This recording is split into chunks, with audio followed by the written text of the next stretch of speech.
Assalamualaikum warahmatullahi wabarakatuh. Halo semuanya, kami dari kelompok C kelas MSPB. Di sini kami akan menjelaskan tentang dampak aktivitas manusia terhadap kerusakan terumbu karang.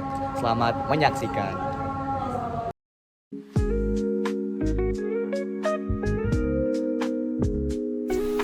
Tahukah kalian bahwa terumbu karang hanya menutupi kurang dari 1% dasar laut di dunia, tetapi menjadi rumah bagi lebih dari 25% spesies yang ada di laut. Ekosistem ini sering juga disebut sebagai hutan hujan laut karena memiliki keanekaragaman hayati yang sangat tinggi.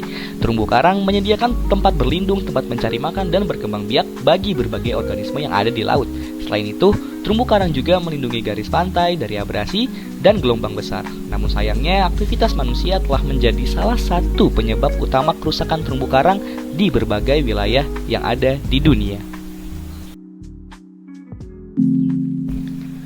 Kerusakan terumbu karang juga diperparah oleh pencemaran dan perubahan iklim yang sebagian besar dipicu oleh aktivitas manusia. Limbah pertanian, industri, dan rumah tangga membawa berbagai zat pencemar ke laut yang dapat menurunkan kualitas perairan. Di sisi lain, peningkatan emisi gas rumah kaca menyebabkan suhu laut terus meningkat. Ketika suhu terlalu tinggi, karang akan mengalami stres dan mengeluarkan zooxanthella, yaitu alga mikroskopis yang berhidup bersimbiosis di dalam jaringan karang, sehingga karang bisa mati ataupun yang kita sama-sama tahu akan mengalami bleaching.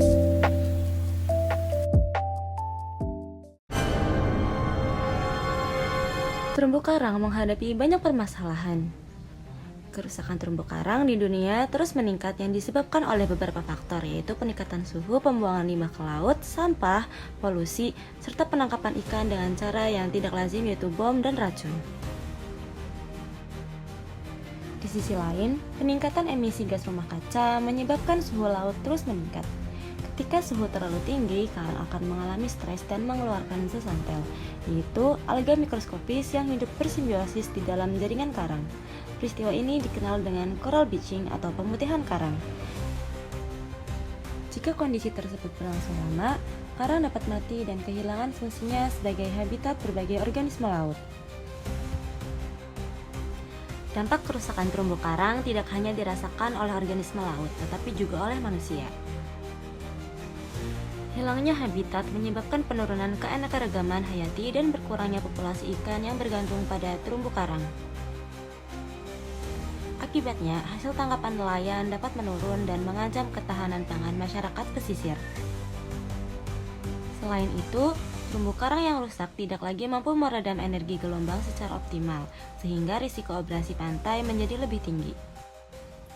Kerugian ekonomi dari sektor perikanan dan pariwisata juga dapat meningkat seiring penurunan kualitas ekosistem laut. Meskipun kerusakan terumbu karang terus terjadi, berbagai upaya konservasi dapat dilakukan untuk mengurangi dampaknya.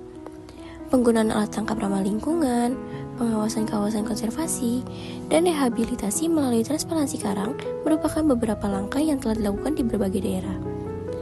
Pengurangan penggunaan plastik sekali pakai juga merupakan bagian penting dalam menjaga kesehatan laut.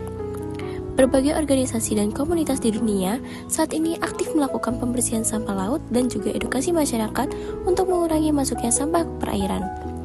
Upaya pencegahan dianggap lebih efektif dibandingkan hanya membersihkan sampah yang sudah terlanjur berada di laut. Terumbu karang adalah salah satu ekosistem paling berharga di bumi yang membutuhkan waktu sangat lama untuk tumbuh, tetapi dapat rusak hanya dalam hitungan menit akibat aktivitas manusia.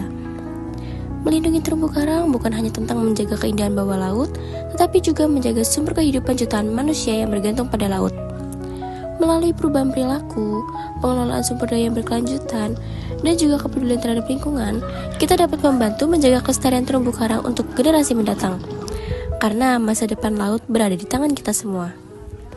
Ya, mungkin sekian yang dapat kami sampaikan. Semoga bermanfaat. Terima kasih. Wassalamualaikum warahmatullahi wabarakatuh. Dadah.